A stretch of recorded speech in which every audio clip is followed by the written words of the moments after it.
Hey guys, what's up? Darcy here at 6 Strings 9 Lives, back for another ranking video.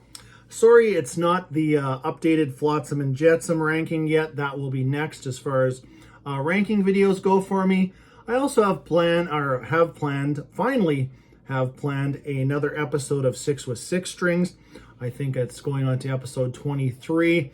I got a pretty cool, what I think is a pretty cool idea to talk about 6 albums coming up later this week. And in the meantime, I thought I would grab or do a ranking for, a lesser known band. And the band I'm going to talk about today is a thrash slash US power metal. Some more other things sprinkled in there too, especially in the start of their career. But the band is called Lääz Rockit out of San Francisco. They were kind of lumped in with that thrash scene around 87 to 91 with, the Bay Area thrash bands like Forbidden, Testament, Violence, all bands like that, Death Angel, and rightfully so, especially on a couple of their albums and some of their later work. But they didn't start off that way, and I'll kind of talk about that as I go, because very unique band. If you have not checked out anything from Lääz Rockit, I'll kind of, as we go, for me, the top two are pretty special albums. I bought them both brand new on release day in whatever years they came out. We don't want to give it away yet, but I actually have the original cassettes for those too. So yeah, so let's get started. Couple lineup changes. There's actually a couple of members that are no longer with us. We'll talk about them too. But yeah, if you've not checked out some Lääz Rockit, let's dive in, and you can let me know if you know the band.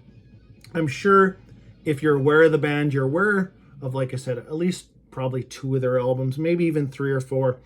But let's go. Only 6 in this discography, so I shouldn't be keeping you too long.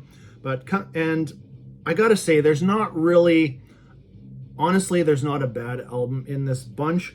The first one I'm going to show you is the one I like the least out of all 6. And I'll explain why in a second here. But let's start off with their comeback album from 2008. So there was 17 years go by. This is coming in number 6. 6 is Lääz Rockit, Left for Dead. What do we got? Just kind of a tombstone cover with some iron gates. This is a Massacre Records reissue. So yeah, 17 years go by since their last album in 1991, and they get back together, 4/5 of the original lineup, minus original, we gotta get this right, that would be original drummer Victor, passed away in 2014, rest in peace Victor. But yeah, here's a shot of the band. This is a gatefold. Now this is, I think overall this has some really good songs, but I'm pretty sure this is a drum machine on here that I'm not fond of.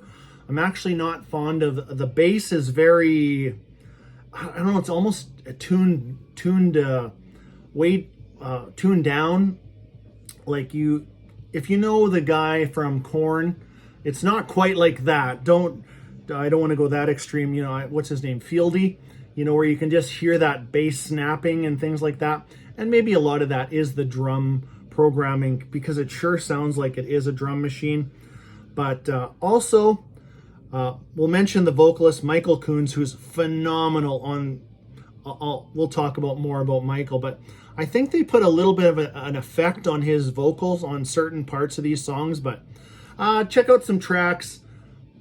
My Euphoria, one of my favorites. Ghost in the Mirror, it's where, and Michael has one of those voices where, let's give you an example. If you know David Wayne from Metal Church, where he has that, that really soft spoken, that soft, low voice on a slower song, all the way to the highs. I would say even Michael, on some of this earlier stuff, he would be like a really raspy Biff Byford in a way. I wouldn't compare him too close to Biff, but there's definitely some, you'll hear it. What else can I recommend on this one? Turmoil, Liar, good tune. But this, yeah, 4/5. We got Michael on vocals, Willie Lang on bass, and Willie passed away 10 years later in 2018, I believe in a motorcycle accident, but rest in peace, Willie Lang. Aaron and Phil on guitars, and then they had a, I don't know, it says there's a drummer on here, but let me know if you know a little bit about this album as far as is it a drum machine? Let me know. And also there was a hype sticker here too, and it says right here, the best Lääz Rockit ever made. And this is said by Chuck Billy of Testament. Chuck, I'm not sure about what you said there, but to me there is some better Lääz Rockit albums. And then the second one is by actually Steve Zetro Sousa, at the time former singer of Exodus and Legacy, which those of you know, Legacy was Testament. Before they became Testament, they were known as Legacy. Blistering aggression, thrash metal the way it should be, straight up and in your face from the band that helped define the genre. And that's what Zetro said. And yet they were in there too with the Bay Area, the Bay Area thrashers, things like that. Okay, long time on the first one, sorry about that. Coming in at number 5 is their 1991 album, Nothing Sacred. And this is a great album. Just because it's in the 5th spot doesn't mean it is shit by any means. And to me, this is their most thrashiest album. Lineup changes after their 4th album. There's some lineup changes. There's actually only 2 original members on here, Michael on vocals and Aaron Gilliam on guitars, and then 3 new guys. So it brings a bit of a different element, which maybe made them even heavier, which obviously if you listen to this one, excuse me, you will hear that it is their thrashiest album. Again, this is a Massacre reissue. I think originally reissued also on Enigma. I'm not quite sure on that. Maybe in North America it was. Here is the CD, and the booklet is great. Check out the tracks, the lead-off track, In the Name of the Father and the Gun. Into the Asylum, great track. Curiosity Kills. The Enemy Within. And like most of these Massacre reissues, they have some bonus live tracks and stuff, but I usually just stick to the studio album. So coming in at number 5 is 1991's Nothing Sacred, and then poof, 17 years go by, and then Left for Dead, which at this time is the last thing that they have put out. And let's go to number 4. Number 4 and number 3 for me are so close. I think maybe the only thing that's separating number 4 and number 3 for me is this one is a real mixed bag. It's got some really thrashy, heavy tunes, and well, let's hold it up first. So this is my number 4, 1985's No Stranger to Danger. Not a great album cover either, but you can see, kind of what these guys are wearing. They're a band that there's some, like I said, there's some thrashy stuff on here. The songs, check out the songs, Backbreaker and Wrecking Machine. Those are signs of what was to come on the next album. But then you got songs like Dreams, Die Hard, I've Got the Time, which are more, maybe like a just US power metal type of stuff. And probably my favorite track on here, to be honest with you, is called Spared from the Fire. A very slow little intro. Michael's voice is just phenomenal, and that's the song that really reminded me of, Biff Byford from Saxon, because there's definitely some elements of like new wave of British heavy metal on this album and their first album. But yeah, check out Spared from the Fire. Just a great song. And I would say the production, though, in areas on this one is a little bit thin. That one is probably, or that's one of the reasons that sets it apart from the next one I'm going to show you, but not by much. Again, if you have not given, the early Lääz Rockit albums a shot, I encourage you to do so. This is another one of those Massacre reissues, and I think they're quite readily available. And what they're wearing, like on this cover, like I said, this cover doesn't do this album any justice because it's a great album, kind of a plain Jane cover, but kind of wearing stuff like Armored Saint was back in the 80s. And you know, and there's a band that, you know, was hard to pinpoint what is Armored Saint, or what were they? Were they US power metal? They were definitely weren't thrash, but these guys were more on the thrashy side. But there is my number 4. Number 3 is their very first album. So I think these guys started off in 82, but they didn't have an album come out till 84. And here's my number 3, City's Gonna Burn. Another great album. I just I can't recommend these, my top 4 enough. Just a band that probably has passed a lot of people by, and definitely a band to check out. So kind of not the greatest cover again, kind of just looks like just a hand-drawn photo of a fire in the middle of a city and people running around type of thing. But here's the back cover. So that was these guys. So they did 4 albums with this classic lineup, and like I said, R.I.P. Willie Lang and Victor Angelello, if I'm saying that properly. Sorry if I'm not. But City's Gonna Burn, here's my original cassette on good old Bonsai Records.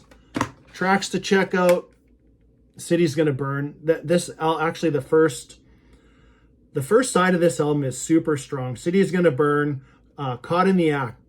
Check that one out. Take No Prisoners. Take No Prisoners is actually, you can just already hear the elements of where they're gonna go with their third and fourth album with a song like Take No Prisoners. Forced to Fight, that's a good one. I think they still played that one live when they were playing. Still doing live shows up until probably about 2011. But yeah, City's Gonna Burn coming in number, number 3. Number 2, and here's probably a couple that you are if you know the name Lääz Rockit, you're probably well aware of these 2 albums. Either one of these are like, for me, they're like my Peace Sells But Who's Buying and Rust in Peace. They're like my, Master of Puppets and Ride the Lightning. Kind of, you get the gist. But coming in at number 2 is 1987's, the first album that I discovered these guys on, Know Your Enemy. Fabulous artwork. This album cover and the next one I'm going to show you are 2 of my all-time favorite album covers. I just love the colors they've used on here. This is a Hammerheart reissue from, what year did I get this? Probably 2 years ago. But this is just fantastic album, top to bottom. I'd say besides the kind of joke song that ends this album called Shit's Ugly, the rest, these guys they're a serious band. There's not a lot of jokey lyric stuff like that. But Demolition, Last Breath, Hiroshima, great track. Most Dangerous Game, one of my favorites. Self-Destruct. There is a instrumental on here called Mad Axe Attack. I'm Electric, another great song. Honestly, you just check out the whole album. You'll if you like thrash, because this is where they really went. This is their third album. This is where they went full on. No, I shouldn't say that yet, because the next album, they kind of gradually got more thrashy, but you can hear where they're going, and there's definitely some thrashy elements in here for sure. Yeah, I would consider it a thrash album for sure. So that is my number 2, Know Your Enemy from 1987.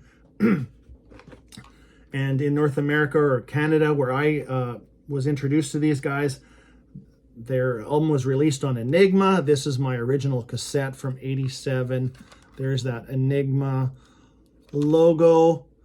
Just played this thing to death back in the day. And that brings us to number 1, and you probably already know what I'm going to hold. Well, obviously, it's not like there's 22 studio albums here, but this is probably ranks up with probably my top 5 favorite album covers. And one thing, the colors are phenomenal on this, but here's my number 1 from 1989, Lääz Rockit, Annihilation Principle. If you see this, just grab it, because it's a great album. Again, this is a Hammerheart reissue from 2020. I'm pretty sure 2020. Yeah, 2020. And go to hammerheart.com, or I think these are even available through, other distributors like Amazon, if you can still get them. But yeah, besides there is a cover on here of Dead Kennedys' Holiday in Cambodia, which I personally don't mind. I'm not really up to snuff with anything from Dead Kennedys, so at the time I thought it's just, I didn't even realize it was a cover song till later on. But Fire in the Hole, track 1, just awesome. Shadow Company, Bad Blood, Mirror to Madness, Chasing Charlie, Chain of Fools, which is not a cover song, that's their own song. The Omen, Mob Justice, top to bottom. This is not as thrashy as they get, but this is definitely a thrash album. I'd say Nothing Sacred is like I said, one of the thrashiest album they have, but definitely check out Annihilation Principle, my favorite from Lääz Rockit. And there's my original cassette that I picked up in 1989, and with that Enigma. So glad these got reissued, and I hope that Massacre Records gets the rest of these out on vinyl too. I think Left 4 Dead has never had I think it only had a picture disc version, so this one definitely needs a reissue, and some of this earlier stuff. But there's a band, if you didn't know, go check them out. It's only 6 albums, but my top 4, I honestly listened to them quite a bit, and have listened to them quite a bit over the years, and that's it. I guess only 6 albums. I'm trying to find things to talk about, but not really necessary. Go out and track these down. You will not be sorry. I hope you enjoyed that one, and until next time, stay heavy.